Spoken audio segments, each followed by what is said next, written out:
The book of Exodus.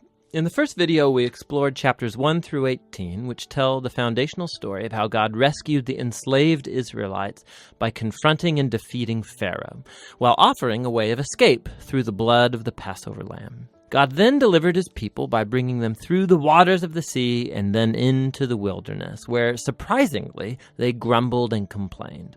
Now, the second half of the book of Exodus opens as Moses leads Israel to the foot of Mount Sinai, where God invites the nation of Israel to enter into a covenant relationship. And here we reach another key moment in the biblical storyline, because this is picking up and developing God's promise to Abraham. So remember, from the book of Genesis, God promised that through Abraham's family, somehow he would restore his blessing to all of the nations. And here we find out more. God says that if Israel obeys the terms of the covenant, they will be so shaped by God's laws and teaching and justice that they will become a kingdom of priests, which means that they will become God's representatives and show all of the other nations what God is truly like.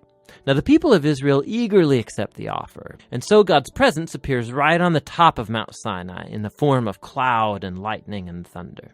And Moses goes up as their representative, and God opens with the basic terms of the covenant, the famous 10 Commandments. These are like the basic terms of the agreement, how the Israelites and God are going to relate to each other. And then after this come another collection of commands which fill out the first 10 in more detail. There are laws about Israel's worship, about social justice, how they are to live together, all shaping Israel into a nation of justice and generosity that's different from the other nations. So Moses writes down all of these laws, and he brings them down to the people who, again, eagerly agree to enter into this covenant with God. And once they do so, God takes the relationship forward another step. He tells Moses that he wants his holy and divine and good presence to come and dwell right in the midst of Israel, which develops another aspect of God's covenant promises. So remember, after humanity's rebellion in the garden, it was access to God's presence that was lost. But now it's through the family of Abraham that God's presence is becoming once again accessible through this covenant relationship, and first with Israel, and then somehow one day to all nations. So what follows are 7 chapters of detailed architectural blueprints about this sacred tent called the Tabernacle. There's an outer courtyard with an altar, and then in the center there's a tent that has an outer room and then an inner room. And then inside the inner room, which is called the most holy space, is a golden box called the Ark of the Covenant. And there's angelic creatures over the top of it. It's the hot spot of God's presence. Now there's lots of detail in these chapters, and it's important to know that every piece has some kind of symbolic value. All of the flowers, the angels, the gold, and the jewels, it all echoes back to the Garden of Eden, the place where God and humans lived together in intimacy. And so the tabernacle is like a portable Eden, so to speak. It's the place where God and Israel can live together in peace. At least in theory, because right here, something goes really, really wrong. Israel breaks the covenant. As Moses is up on the mountain receiving the blueprints for the tabernacle, down below at the camp, the Israelites, they're losing patience.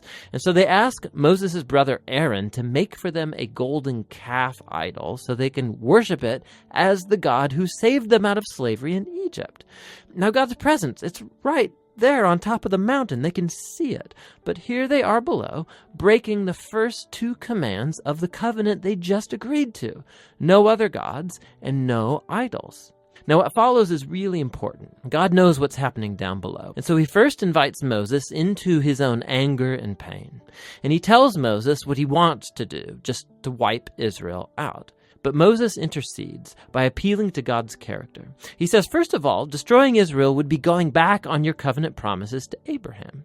And then Moses appeals to God's reputation among the nations. What would they think if they see you destroying your own people? And so God accepts Moses' intercession, and he relents. And while he does bring his judgment on those who instigated the idolatry, he forgives the nation as a whole and promises to renew his covenant. And it's right here, at this point in the story, that God, for the first time, describes his own character to Moses.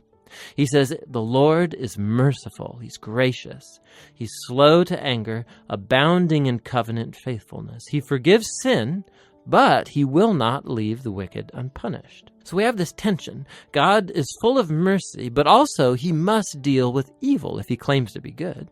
And above all, God is faithful to his promises, even though it means, he knows, he's committing himself to a people who are utterly faithless. And so after renewing the covenant with Israel, God commissions Moses to go ahead and build the tabernacle. And once again, we get 5 long chapters describing in detail the construction of the tabernacle. And it all comes together in the final chapter where the tabernacle's finished. God's glorious divine presence comes and hovers over the tent, and our hopes are high. And so Moses, he goes right up to enter into the tent, and he can't. He actually can't go in. And that's how the book ends. It's really surprising, but not really if you think about it. You can see now how much Israel's sin has damaged the relationship with God in more ways than we realized. So the book opened, remember, with Pharaoh's evil threatening Israel and threatening God's covenant promise. But now, as the book ends, Israel has become its own worst enemy. It's their sin that's threatening the future of the covenant. And so the question as the book closes is, how is God going to reconcile this conflict between his holiness and his goodness and his presence with the sinful corruption of his own covenant people? The solution to that problem is what the next book is about. But for now, that's the book of Exodus.